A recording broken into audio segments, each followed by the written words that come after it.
સુરત શહેર police commissioner દ્વારા ચલાવવામાં આવતું no drugs in Surat city અભિયાન અંતર્ગત એલસીબી ઝોન 1 અને સુરત પુણા પોલીસની સંયુક્ત કામગીરીમાં મેફેડ્રોન જેવા ઘાતક માદક પદાર્થના એક વધુ કેસનો પર્દાફાશ થયો છે। મેફેડ્રોન ડ્રગ્સના જથ્થા સાથે એક મહિલા સહિત 2 યુવક ઝડપાયા છે।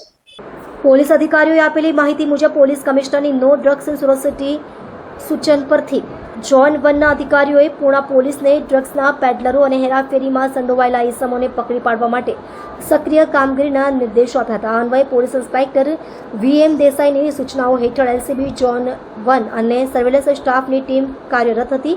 ત્યારે સર્વેલન્સ પીએસઆઈ ડીકે બોરાણાને વ્યક્તિગત બાતમીદાર મારફતે જાણકારી મળી હતી કે નવા કમેલા સંજયનગર વિસ્તારમાં ઘર નંબર 296 ખાતે રહેતી શબાના ઉર્ફે શબુ ફિરોઝ પઠાણ નામની મહિલા પોતાના નિવાસ સ્થાને લોકોને રાખી મેફેડ્રોન જેવા માદક દ્રવ્યોનો વેપાર કરે છે।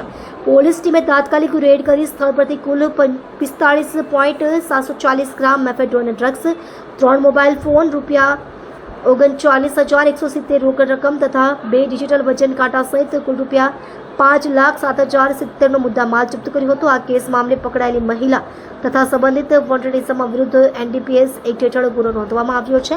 પોલીસે કાર્યવાહી અંતર્ગત વધુ તપાસ શરૂ કરી છે।